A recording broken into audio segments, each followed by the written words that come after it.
This podcast was created on the lands of the Ngunnawal people, the Wurundjeri people, and Ngāti Pawa. We acknowledge the contributions of Aboriginal, Torres Strait Islander, and Maori people to making rugby league the greatest game of all. You're listening to NRL Hellmouth, the podcast where we open up a portal to the rugby league realm to see what horrors and delights we can unearth. Your friend Simon here, and with the FIFA World Cup behind us for another 4 years, the eyes of the global sporting community can once again turn their attention to more important matters. The remaining 7 rounds of the NRL Premiership. I don't think there's anyone more excited about it than these two, Daniel and James. How are you guys? So excited. Sorry to cut you off, Dan. No, so excited. Please. Over to you, Dan. Beanies and bucket hats to you. Oh, and actually, before we go on, I've had numerous inquiries after the health and well-being of your family, James. Is all well there? Yeah, all is well. You know, listeners, you wouldn't have known if that was true or not. Dan and Simon could have just kicked me off the show because they wanted to do This Week in Hell and James's final thoughts, see what it's like. What did you think? I thought it was very good. Yeah. Simon did a very good job. Dan, you did a great job. Tell you what, though, it is better listening to the show than being on it, I find. So lucky you, listeners. You don't have to be here recording it. You just get to listen to it. Well, coming up in the show today, James will be taking us another layer down in Dante's circles of rugby league hell, and Dan will be rebooting every footy player's favourite movie. Let's open it up and raise some hell. There's the kickoff. Let the party begin. I'd like to unreservedly apologise to everyone for my actions. I didn't intend to disrespect anybody, and I definitely didn't do it on the car. Well, I've been watching the seagulls, and not one of them is eating. This is a horror movie. Rugby league. What else can this grand final provide? To get stacked live on television. Stop it, it's starting to hurt. Gosh, isn't a week a long time in the NRL over the weekend? Absolutely. The Dolphins are back. What 66-0 thrashing. The Broncos are back. What 8-game losing streak. The Tigers faithful are calling for Luai to be benched. Wasn't he the best player of June? And unfortunately, the secret herbs and spices of that Kieran Foran chicken appear to have well and truly turned. So it's a credit to the game. The storylines are aplenty. What did you two make of the weekend's action? It's a mad, mad world at the moment in the National Rugby League, but keeps things entertaining. That's true. And do you get the feeling that, this week in particular, we've made that turn for the final phase of the regular season? Yeah, it definitely feels that way. Origin's out of the way. World Cup's out of the way. There's a fight for the top 8 to be had. Even crummy score lines like 32-0, you're just happy to see because it gives you something to talk about. That's right. Yeah. And to its credit, the competition this year has provided interest for pretty much fans of every single team apart from 3 right now coming up. Yeah, I think so. In terms of staying in the comp. And Simon, are you willing to say your Raiders are back? I never put a prediction... At least I never put a positive prediction on any Raiders team. That's right. So I know what happens. It only takes one person to express optimism in that team, and the whole house of cards falls down. So I don't want to steal our thunder for This Week in Hell, but I think as a long-suffering Raiders supporter, it's these games coming up against the Tigers, the ones that you're supposed to win at this time, where you're supposed to be sort of moving in the right direction, that you tend to drop. So, red Keep flags. Your predictions in your own mind, please. Keep your predictions to Cowshy, Dan. I'm just going to go and see if I can bet on anything on Cowshy with the NRL right now. What is Cowshy? It's the prediction market for trading the future. It's an unregulated betting agency. Right. Okay. Yeah. Great. But it means you could make a bet down on... This is not a paid promotion, by the way. No, this is just an example. Maybe will the locker rooms of GIO Stadium be flooded this weekend? Yeah. Like, it's that kind of thing. Okay, gotcha. Will Ricky Stewart use the word shit in his press conference? Yeah, a good one, Simon, would be the length of the press conference. Oh, yeah. That would be a good one. Over 2 minutes, under 2 minutes, etc. Or over 10 minutes. It's usually one or the other. Oh, not a bad market there. But that said, we do not support the gambling industry whatsoever. Correct. This isn't gambling. No, this is prediction. This is prediction markets. Oh, I see. Whole different market segment. So you don't risk money. You just have fun sort of making... Oh, you risk money. Yes, you risk money betting on the outcome of events. Yeah. Yes. So entertainment. which you can either then win money or lose your stake. But no, completely different to gambling if you believe the prediction market companies. Oopsie.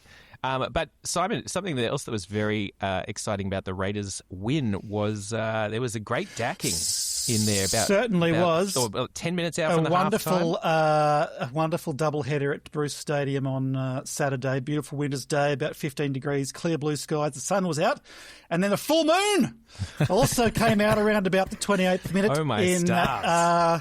The form of a rare two-cheeked four-pointer. Kyo Eeks of the Raiders, or Kyo Cheeks, as I'll now be calling him, was fully dacked by Cody Walker in the act of scoring a try. Yeah. Revealing the entirety of both buttocks as he planted the ball over the line. Now, fans of a certain age will remember the 1980s TV series Monkey Magic, which all starts Where is this going? When Monkey... Yeah, absolutely. Yeah. The whole show... The whole venture kicks off when Monkey gets kicked out of heaven, parading in the Garden of Immortality and gorging himself on the Jade Emperor's heavenly peaches. And let me tell you, I think Monkey would have had trouble containing himself if he was at Canberra Stadium on Saturday afternoon to witness that beautiful dacking. Those peaches on show. Simon, did you see it live? I mean, did you see the moon from where you were sitting? I was at that right end of the stadium, but unfortunately the moon was pointing away from me. Okay.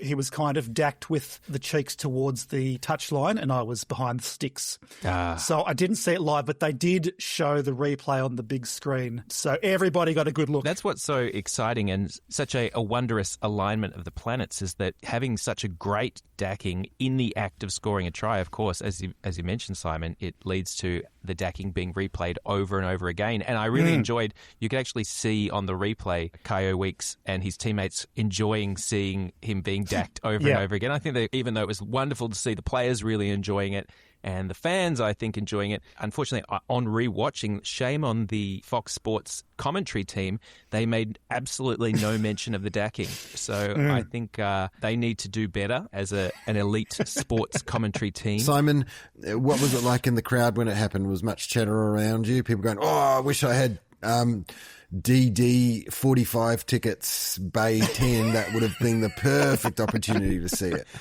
Look, nothing that specific, but definitely, a bit of chatter when it did flash up on the big screen. Oh, great! And, I'd like to get amongst that. He lost his pants. He lost his shorts. Beautiful. Just good, clean fun. Yeah. I did. Want to spare a thought for poor Cody Walker though, who made that tackle, failed to stop the try, and then picked himself up the ground to find himself staring right down the barrel at very close range. So I think the Raiders are about 16 points up at that stage. So definitely adds insult to injury. But I hope he could, appreciate the dacking in the broader narrative of the game and of rugby league in general. So it was a great result for the Raiders. However, you did have the unfortunate injury of losing Hudson Young for the remainder of the season. Yeah. It was a somewhat somber note back in the Fox commentary box where Vonnie was summarising the Raiders' run home. Tell me if you agree with this, Simon. Well, Green Machine are set up for a back end of this season, and it looks like they're going to have to do it the hard way, which is right up Ricky Stewart's alley. What do you think there? I mean, kind of, flirting with danger with some of those. That was crazy. It sounded like ass, back door, up the clacker. Yeah. What do you reckon? There was 3 or 4. There were a couple of little wry grins between, I think, Cooper Cronk and Jared Warrior-Hargraves on the desk, but I'm not sure if, they're probably throwing out these kinds of double entendres all the time, and we don't realise, but there was just a particular alignment of expression there by Vonnie. So, do you think she's on the right track, Simon? I don't think Ricky will be turning the other cheek anytime soon as we approach the business end of this season. Well said. Instead of me tomorrow saying what I think and then getting abused by everybody in regards to my unsportsmanship manner, you write what you think. Okay, well, write it. Now, it was not a good weekend for the bunker last round. After a number of very contentious calls, the Sydney Morning Herald actually went to the trouble of asking the NRL to review the bunker's homework on the Monday and got the NRL to actually look at some contentious calls that the bunker made. And the NRL agreed that the bunker got it wrong no less than 3 times on the weekend. including incorrectly penalising Nat Butcher for a high tackle that led to a Melbourne try shortly after, denying Melbourne a legitimate try, and also awarding a try to Manly's Ruben Garrick, who was offside. This isn't great, is it? 3 out of 7. It's still a pass, but yeah, especially because I think, wasn't it the bunker that was sort of spruiking 98% success rate figures? Yeah, not that long ago. Even that long ago. Yeah. The extra salt, I think, for Storm fans is that the disallowed try that led to a change of possession then quickly was followed by Will Warbrick doing his Achilles. So you can't help but feel a little bit like fate would have played out a totally different way had the bunker got it right. But in regards to that Ruben Garrick try, actually, shout out to devoted Hellmouth listener Grant, who sent us in the audio from that particular try, which featured a little bit of a unintentional, I think it was a player or someone on the sideline who was obviously right next to the FX mic and not only yelled offside, but then followed with some colourful language describing Ruben. It was heard by the commentator, who made a very quick apology, very well done, thinking on their feet. But of course, then Garrick went on to score that try, which now we know should have been disallowed. So whoever was yelling into the mic on the sideline, they were spot on. They knew it. Yeah. We should be replacing our bunker officials with foul mouth, whoever it was. Find that person with the potty mouth and get them into the bunker, because they're clearly doing a better job than whoever they've got in there at the moment. Or at least sort of pipe in the general consensus of the fans at the game into the bunker so they can use that as an additional data point when making their decision. Because if it comes down to it when they're like, I'm not sure, these really tight ones, you may as well just go with whatever the majority of the fans think, because then you're going to get in less trouble. Yeah. We know from last week that every team's got at least 5 pairs of meta glasses. Yeah. Hand them out. Get the feed into the bunker. I mean, we got to use this useless technology that we're using. We've got to put it to good use. Yeah. Get them in. Put some AI shit between that and the bunker guy. Make the call. Let us see it. Not in a joking sense. I think one of the things that hasn't been... I'm not joking, Dan. No, I know. James, I would never suggest that of you, mate. Never. But one thing that is rarely discussed here, I think, if at all, is just how much time is required to make these decisions correctly. I think a big factor here is that the bunker is not only expected to make a decision, but they have to do it within a small window, which is practical based on, maintaining interest for fans in a spectacle. Often it takes more time, and often they'll see something that sort of changes things after the piece, and they have to sort of go back, and they probably would have liked more time. So simple solution, Dan, you make the bunker a game show. They've got 20 seconds per turn. If they don't provide an answer in 20 seconds, which is a pass, they fail. Shoot pops open. They fall to their kind of not death, but they fall out, and then someone else drops in, and then they've got the next thing. Then it's forgivable. Then they're forced to give an answer. If the answer's wrong, who cares? Move on. Yeah. There'll be another try soon anyway. Don't sweat it. I think that's... Enjoy the spectacle. Enjoy the spectacle. I think that's definitely something we could look at introducing in our underground bunker city that we proposed on last week's podcast, where it's been well received. Yeah, we basically... use selective breeding to create a race of NRL Super Refs and isolate them underground from the outside world to avoid bias. Mm-hmm. The idea's attracted a lot of support online. Amazing how many people suddenly become pro-eugenics when their team's at the wrong end of a bad call. Yeah, and pro-Cooper Petey. Yeah, we had a few suggestions to further improve the idea. Someone recommended putting the bunker in a neutral country, perhaps to avoid all bias. Like Curaçao, Cape Verde, those new countries that we all know about now only because of the World Cup. That's right, yeah. And don't have too many people living in them. Need an economic stimulus package from the NRL and Peter V'landys. I think as long as it's properly underground, then it shouldn't matter. But I do like the idea that you actually don't disclose the location of the surface that's a good idea, of the bunker. So it's basically it's underground, and for all intended purpose, it could be it could be in India or it could be in Côte d'Ivoire. You just want a country that's geologically stable. And has a direct fibre connection. Yeah, that's right. That's right. Another person suggested this podcast should go underground instead. Jokes on you suckers, we're recording this in our parents' basement, so we're already underground. Man, you couldn't have been more wrong than you already are. Well, in that case, thanks for the suggestion. Yeah. Someone suggested having a second bunker to review the decisions of the first one. So that's an interesting twist. Yeah. And I imagine as well as re-reviewing the on-ground action to check the decision there, they could also review slow-motion replays of the first bunker making their call to sort of, I don't know, see if there's kind of a concerned raise of the eyebrow or something, like the official wasn't sure. All of that information feeds into getting better decisions. Oh, absolutely. Also, I'd like to know their diet and their toilet habits leading up to their session on the screens. You don't want to be distracted because, you're busting for a wee. I make my worst decisions while I'm busting for potty. That would be a good way to maybe speed up the decisions, is force the officials to drink sort of 4 or 5 litres of water before the game. Ooh. and then See, now we're going so they're constantly on the verge of wetting one themselves. of the suggestions was to go back to no bunker, which I must say I don't mind. I think one of the great things I loved about soccer in the not-so-distant past was that the human error of a referee was acknowledged as part of the game, and I quite like that they never really conceded that much ground until they took the goal line technology and, of course, now VAR.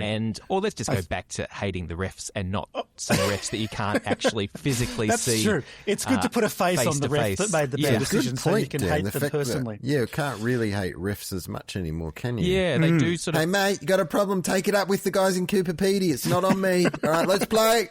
Yeah, so I don't know. Just as maybe we see the women's game not adopting the 6-again rules, maybe it would be nice to see them also not do any VAR or any bunker action and see just how that sort of increases or decreases our enjoyment of the game. I think it's a good idea. I think that to really make it work, though, you would have to essentially destroy all evidence when the referee gets a call wrong. So basically... not only don't show any instant replays after a contentious decision, but actually destroy the tapes or, wipe the hard drive, reformat it, pull it out of the server rack, smash it into bits, into a powder, and, maybe shoot it into space. And all TV broadcasts have to, maybe a 5-minute sort of runoff, kind of a bleep. What do they call that on radio, where they dump a 7-second the dump snippet? button, I think it is. Yeah, so a similar thing has to happen where they sort of realise, that one's a bit of a blue, so let's cut away from that try. We can't show anyone this particular try, and we'll just let people come back from the break with a slightly different scoreline. That's quite cool. And then fans are smuggling out Meta Ray-Bans in brown paper from the grounds. Jeez, that's a good point. This one captures a contentious knock-on that 3 sets later led to a 4-point try in a game with the final score of 20-18. Oh gosh, that is scandalous. It's exciting, and maybe that's what we need. But yeah, look, going back to the initial point, 3 out of 7, it's not good. And I think if we that was a long time ago, wasn't it? Yeah, 3 out of 7, not good, guys. 7, it's not good. Just do it faster and better. I think that's our message as fans. Or not at all. Or not at all. Faster, better, or not. Yeah. Oh, no, he pulled his hand away. No. Possibility of a penalty try and professional foul as the foul happens in the field of play. Wow. There we go. That's how stupid the rule is. I understand, but that's the rule as it stands. So with the new broadcast deal more or less guaranteeing a 20th team by 2030, we're already seeing a clear front-runner emerging from the pack of potential new franchises. Now, before we talk about them, we just have to be very clear that we are strongly backing the Bali Bintangs as the 20th team, based out of the perfectly adequate Captain Iwai Dipta Stadium near Denpasar. And you can refer to our previous episodes for our business case on why that needs to be the case. But until PVL... Should the corrupt NRL decide not to do what the fans want? Over to you, Simon. That's right. PVL's left us on red with our text about the Bintang, so he's clearly giving it serious thought. But until then, the leading contender for the 20th club licence seems to be the mighty Southern Orcas, which would be based in Christchurch and play at that fantastic new covered stadium that has the sporting world in an engorged frenzy. Now, the Orcas have already released their proposed logo and playing strip, and I've got to say it looks pretty sharp. Perth Bears would do well to take note of how they are using the actual colours of the animal they claim to represent. The jerseys are predominantly black and white, like an orca, with a nice red piping, which potentially alludes to, I don't know, a bit of seal blood or something. They look very nice, I think. Did you guys happen to have a look? I liked them. I liked the watermarked logo as well, a pale blue. Yeah. And the logo has got it's two orcas that are in a harmonious ring, which it's almost looks a yin-yang. A yin-yang, yeah. Yes, that's right. And with a bit of a yin-yang in mind there and an orca, there's a spiritual element, and I like the idea, Simon, that they'll be playing a lot of reggae music in their social media content, which I know that you'll be a huge fan of. The yin-yang, in general, of course, represents complementary but opposing forces, which I think perfectly represents many aspects of rugby league, like the endless struggle between attack and defence, or maybe Braithen Astor balancing his many conflicts of interest. The Southern Anasters. Would you like a couple of Braiths, just kind of, in a delicate balance with one another? But no, I think the outfits are good. I guess the only problem is that if they are approved with these outfits, it will look a lot like the Perth Bears. Yeah. I did find the jerseys a bit too refined in some ways, and they, even though completely different colours, they remind me maybe too much of the Dolphins. Just the angles used. Does that make sense? Oh, okay. The peak and stuff. It's sort of like it references maybe a tail of an orca or something in that design. And I think just go all out. Big old fin, big old whale tail. You know what I mean? Make it more obvious. Okay. I mean, that's the designers deliver. None of us here are professional graphic designers. None of us have been asked to actually officially design a club's jersey before. Who knows what processes you get through to get to that?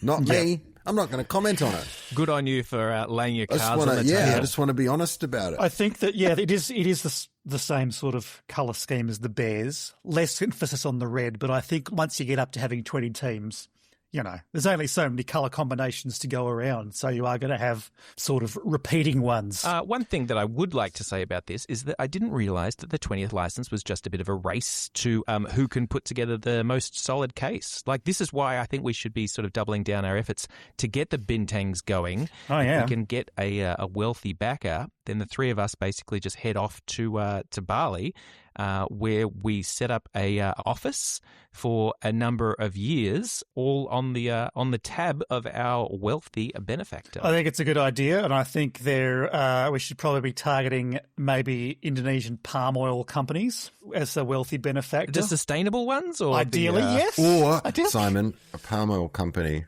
that is on a pathway to sustainability. And needs a bit of sports washing to sort of bridge that 5 to 10 year As an aspiration of sustainable palm oil production. The BP of palm oil, if you will. They even mentioned, I think they said that they're the leading Christchurch organisation. Yeah. Like, there are other Christchurch clubs that I think are also in the running to sort of make it happen. So these were the first guys to get together, make a logo, get some fancy-looking computer-generated outfits happening. But yes, it is definitely a bit of a race for that. I think so. Who can put their name on that number 20? I think it's pretty much locked in that it'll be a New Zealand team, though. I think that's part of the deal. It was kind of like, we'll pay this much if you give us a second team in New Zealand. Okay. Seemed to be an unofficial expectation of the deal. So yes.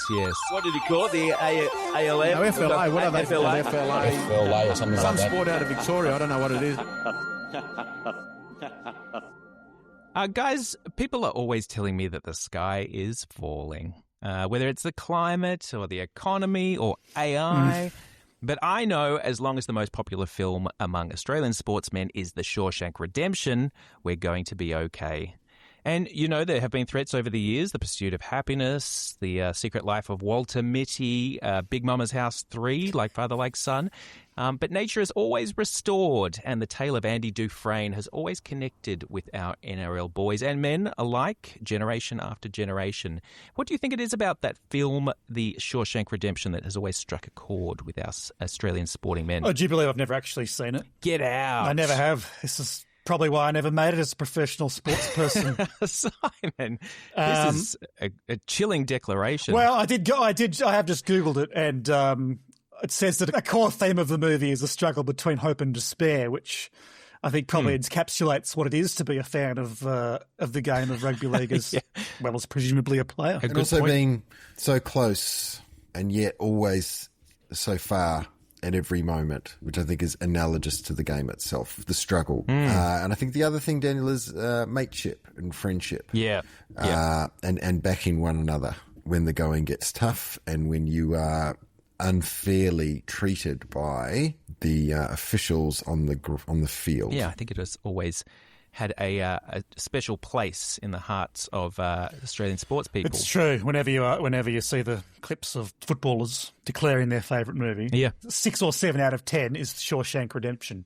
Yes, but I've got to say something's got me mighty shook up because during the latest routine check of the listings, I discovered that The Shank has dropped to number 2 on the list behind Gladiator. And admittedly, that's a admirably deep cut. Rusty was incredible. There's no doubt about that. It's clear that this is a sign of a foundational shift in modern masculinity. And so I guess it left me no choice but to rewrite The Shawshank Redemption for the manosphere. And so I present to you the Shawshank Ascension. Would you like to hear the synopsis? Yeah. Fantastic. When Andy Dufresne, a pristine 6'2", high-earning Chad, is wrongfully framed by the hypergamous system, he is sent down to Shawshank State Penitentiary. But instead of giving in to the black pill nihilism of the yard, Andy resolves to spending his life sentence executing the most extreme multi-decade looks-maxing and lifestyle optimization routine ever seen. Here is how his ascension unfolds. Upon arrival, Andy identifies Red, Morgan Freeman's character, the yard's premier underground importer. Andy doesn't ask for cigarettes or contraband comfort items. His first request is a specialised compact rock hammer. And while the yard thinks he's secretly digging his escape, Andy is actually initiating a 20-year hard-maxing and facial remodelling protocol. He spends his nights in solitary doing targeted bone smashing and jawline micro-stressing to optimise his forward facial growth and zygomatic width. Andy completely rejects the soy-based prison slop, and he hacks the prison system by manipulating Captain Hadley and Warden Norton, but not with basic accountancy like in the original film, but by implementing a strict biohacking, home gym maxing and macro tracking routine for the guards. In exchange, Andy takes over the prison library and transforms it into a state-of-the-art mewing and orthotropic research facility. He bans mouth breathing in the library, forces the inmates into rigorous tongue posture regimens, and sources premium grass-fed whey and fermented gut health staples to clear up everyone's skin metrics. While beta-tier inmates become completely institutionalized, losing their edge and suffering from catastrophic frame breakdown, Andy maintains absolute uninterrupted silence, and for 2 entire decades, Andy engages in continuous uninterrupted mewing and strict lip sealing. The climax arrives when the corrupt warden tries to gatekeep Andy's genetic potential and limit his sovereign growth. Having spent 20 years secretly also using the microhammer to breach the prison wall, you see that's a sort of twist in a twist, Andy executes his final exit. He crawls through 500 yards of foul, toxic industrial sludge, the ultimate test of immune system optimization and mental frame, and emerges into a lightning storm with an immaculate hunter eyes gaze and a flawless positive canthal tilt. He completely bankrupts the beta administrators, drains their offshore accounts, and flees the jurisdiction to live a completely decentralized, location-independent lifestyle on a beach in Mexico. What are your thoughts? Well, I don't want to see the original now. That's much better. Good. Yeah, that is better than the original. The original is 32 years old, did you know? Oh, which wow. is older than probably about 99% of currently listed NRL players. But certainly a lot that'll resonate with, young up-and-coming men's footballers. I think so. 32 years old, we definitely need a bit of a reboot. So let's hope that this can give it a fresh coat of paint and, as you say, be a bit more relevant to the young folks today. I just don't know what the hell they're doing.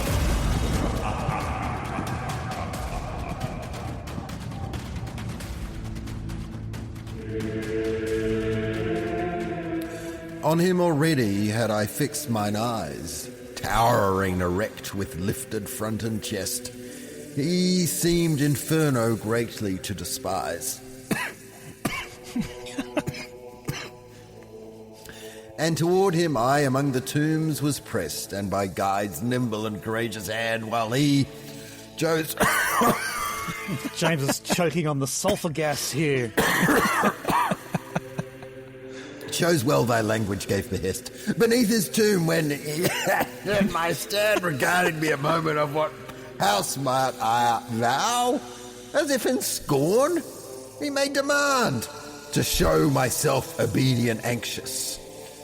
I nothing hid, but told my ancestors, and listening he gently raised his brows. Fiercely to me they proved themselves averse, and to my sires and party.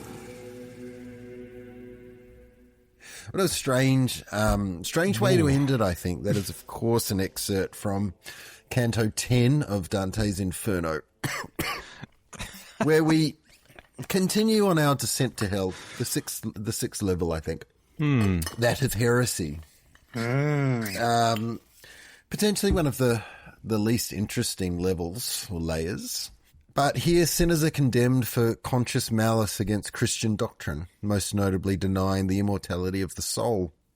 Their punishment is being trapped in burning open tombs that vary in temperature based on the severity of their sins. Well, that's an option for our, bunker howlers. Yeah, certainly. I do think you're on the ball there, Simon. I think it is about potentially the unfair punishment in some ways of people that do not follow the doctrine do not fall in lockstep to the dominant mind.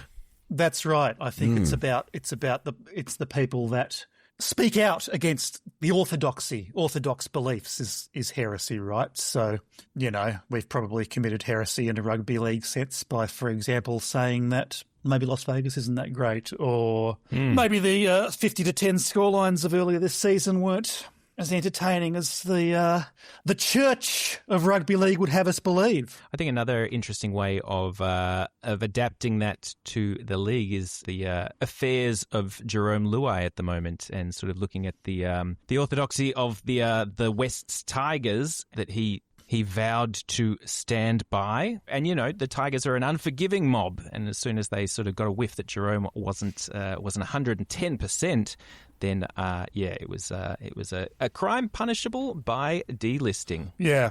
Probably a lot of people would have thought we committed heresy as well when we called Israel Folau a cunt for saying that Jesus absolutely would did. Like so gay people. That is, I think heresy seems to be the layer that we as a podcast are most comfortable in. Yeah. And I'm happy to say next month, when we get to the seventh circle, it is violence. And I think that is really where rugby league excels. So stay tuned. Can't wait. What absolute madness. Well, it might be madness, but I've enjoyed it, and I hope the viewer has as well. That's because you're a man. What? You're a man. That's a lovely way to go to a break. So this is the time of the show where I would normally do a socials wrap-up of the team's various social media content across the week, with the exception of the Indigenous strip releases, which have sort of been popping up here and there. It's been slim pickings.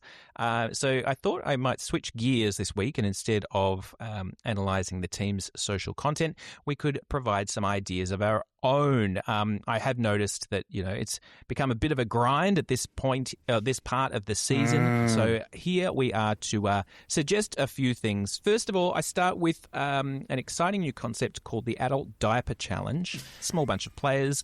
They'll wear an adult diaper and they'll drink copious amounts of a team's sponsor's product, maybe some chocolate milk, and then through the period of maybe an hour, they will then try to call out when their teammates are using the diapers. Hey, Dan, I'm just thinking, I know you sort of want to keep it small scale, but with Marcelo Montoya retiring as of this week, could we just parlay him directly into that role? So instead of a self-generated by the team's challenge on social media, it's actually hosted by him, with Marcelo going from team to team with the diapers and putting a little bit more production into it. Yes. I think it might be worth that. It's just sometimes those moments where you got this kismet, you've got the perfect adult diaper wearing yes person who'll bring humour. He's got time on his hands. He's got a great connection. Yes. He loves going into places that others fear to tread. It's just perfect. I think that one's also got a Yeah. few echoes of Golden Era footy show japes where anything that involved the panel members sort of leaking bodily fluids went down very well. They'd often go on the Vomitron roller coaster and have a film of them spewing or eating chilies on the panel, and then they'd have snot dribbling down their faces and that sort of stuff. Always went down very well with the that's nice. public. Anyway, one to keep in mind. So anyway, I'll go on. The dog shit challenge. Okay, Dan, just are you aware that Marcelo Montoya has announced his retirement this week?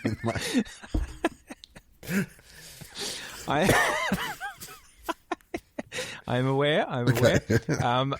Absolutely. I could see why your mind is pricked up on this one. Dog shit challenge. Blindfolded players are guided through a minefield of scattered dog shit. And I'll let the team choose whether they're going to be able to source the real thing or not. But it's mandatory that they get at least one real turd to create that sort of unmistakable bouquet. But anyway, so then their teammates then guide them through this minefield, hoping that they won't step on, they say, stop. All right, turn to your right. No, stop, and all that kind of stuff. And then, of course, probably have a prize at the end, maybe the team sponsor, maybe some Shocky milk. All right, so you like that one? I like that, and I also think that that would be very quickly adopted by sort of corporate executives to do at team building retreats. At team building retreats, yeah you're absolutely right. Well, the next one's just as good. It's called the Dog Shit Challenge.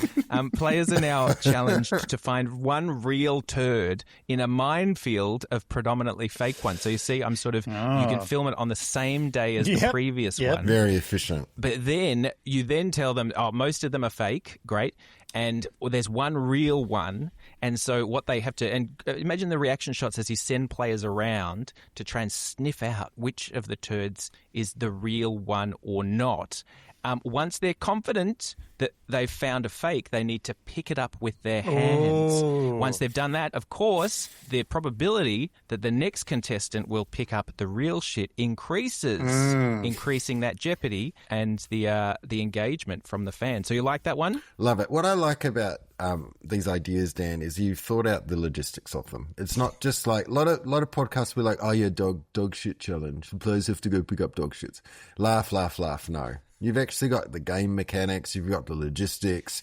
You're thinking about how we can use Marcelo's time wisely. Sort of two shoots in one day per team. It's wonderful. Well, you're going to really like this last one. Dog shit challenge.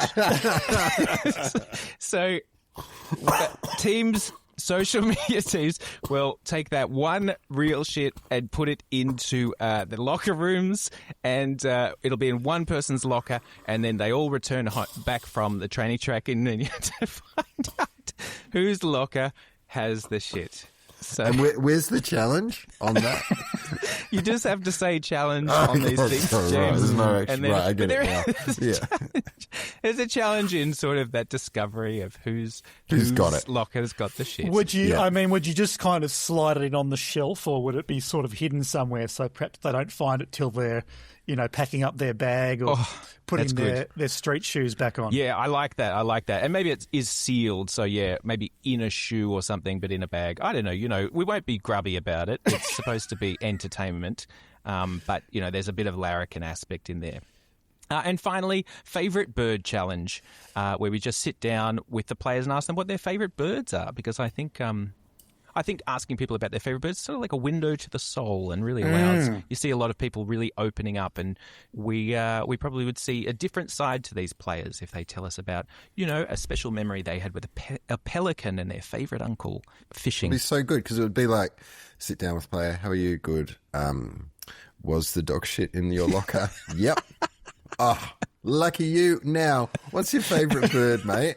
It is a one training session. You get 4 videos. And that's August. Done. trust me, if there are teams listening to this now, they've dried up. I can tell they've dried up, and this will be like Christmas to them coming in July. So, you're absolutely right. 4 golden videos there. Have you got any other ideas that could stuff those stockings? Not that could top any of those, to be honest with you. No. I mean, I think I thought of one. So it's called the dog shit challenge. It's not the first I've heard, James. I was going to say, I think I suggested last week maybe we could have something like the win a game challenge or the don't drop the ball challenge. Oh, you mean playing rugby league? Yeah, like practicing your basic skills as a team rather than indulging in social media japes so that you can win more games.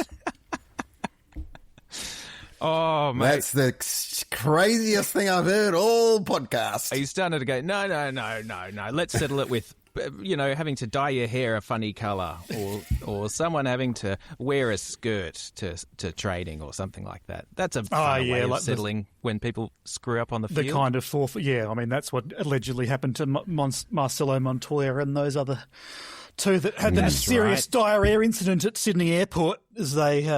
had to roll a dice and sing karaoke or something. But, now Marcelo's off contract. He's free to speak. He's ready to speak his truth, yeah. Let it flow. This week in... Oh, yeah.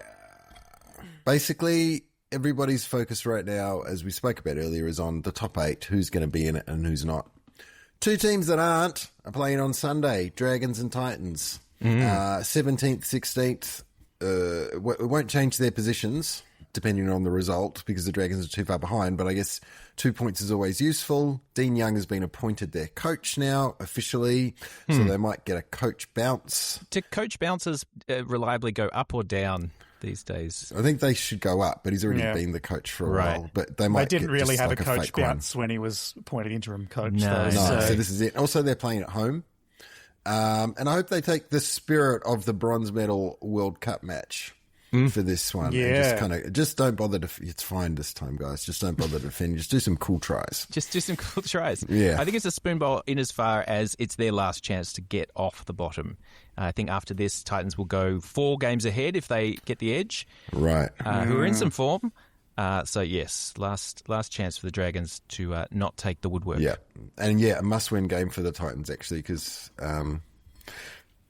I think their for and against isn't good enough, but it puts them up there with the Broncos and West Tigers. That's true. At the grown-ups end of the table, interesting one with the Knights and Roosters. The Roosters are currently 3rd on the table, which I found surprising, having watched quite a few of their games.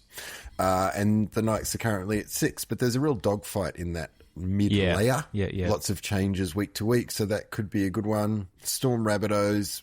Rabbitohs need to win to stay in the 8. The Storm absolutely do. Interesting, Brandon Smith of the Rabbits, he's 300 days sober, I saw this week, and he's playing his own team, the Storm. He played very well at the Storm, very well at the Rabbitohs, and not so good at the Roosters, who let him get up to too much fun, I think. Another big one, Bulldogs Warriors in Sydney. Bulldogs are 10th, need to win to get to the 8. Warriors are 2nd, obviously want to stay there. And then probably on paper, two more just to call out. Cowboys Broncos, always a big one, and this one's in Townsville. Again, a must-win game for both teams. And then Seagulls and Sharks. Fosball has gone off the boil. That was a funny little pronunciation joke. Very nice, yeah. I'll repeat it. Fosball has gone off the boil. Seagulls are currently 9th. Sharks still there at 4 on 4th, but it is at Brookvale Oval. Over on the W, Broncos Knights on Sunday at 1:45, the classic rugby league kickoff time at the Totally Workwear Stadium in Brisbane.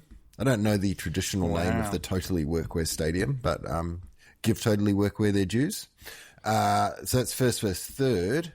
And then after that on Sunday at 6:15, West versus Roosters. So that's a few teams in top-ish of the table there battling it out. And the West Tigers with their second week in a row facing one of those top 2 juggernaut sides. Wow, well, they've been steel sharpens steel, hopefully, for the West Tigers. Perhaps so. I mean, Broncos do seem a cut above the Roosters, so maybe they're taking on, if, past results are anything to go by, maybe they're taking on the lesser of the two and taking them on at home, so it should be an exciting one to watch.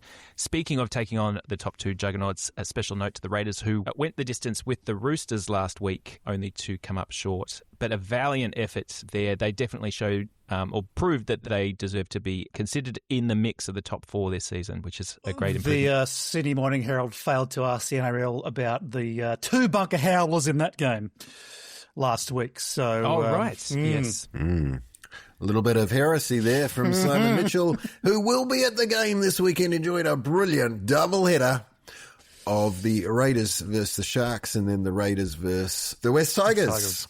And we will be there every step of the way with scrutiny on the NRLW like you would not believe. Respect through scrutiny. Respectful scrutiny. I read that the other week.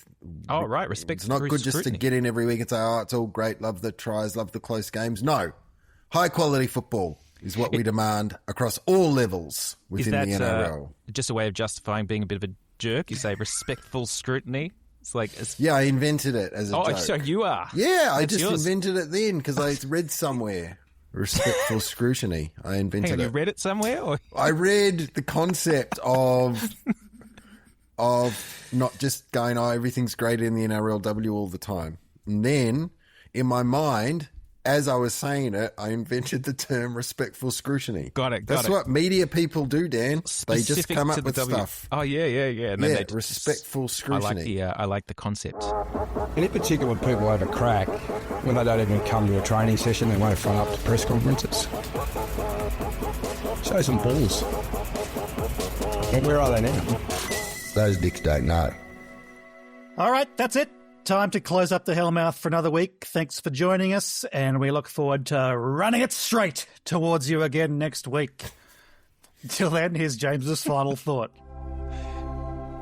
You are a genetically engineered bunker referee. You don't see the outside world much. All you know is one thing: the respectful scrutiny of players on the field and the assessment of whether or not a ball had propelled forward off an arm and into another player prior to a try being scored. This is your day-to-day. But at night, under the eternal darkness of a Kupapidi cave, a small spoon is gripped by your hand, and over many years you hollow out your own cave or tunnel, far, far into the distant desert. Then one night, while your eugenicist guards, whatever they might be, are otherwise distracted, you escape. Your eyes adjust to the light.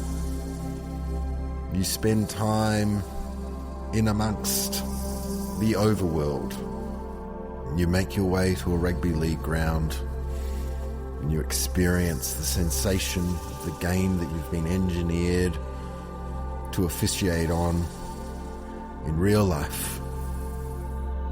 It feels electric, amazing, like you have finally found freedom.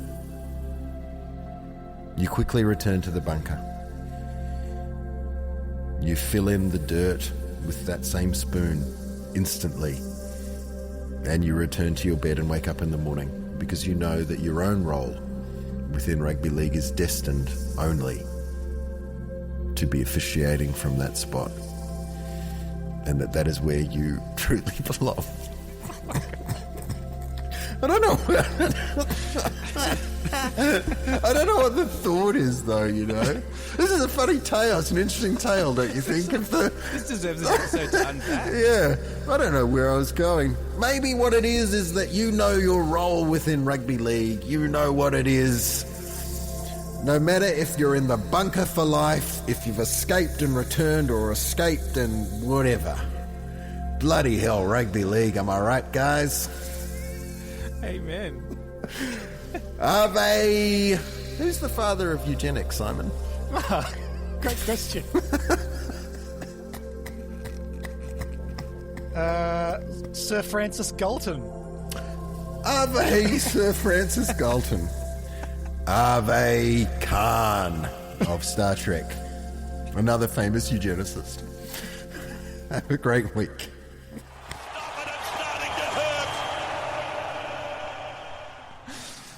I have to do a separate episode for some of these.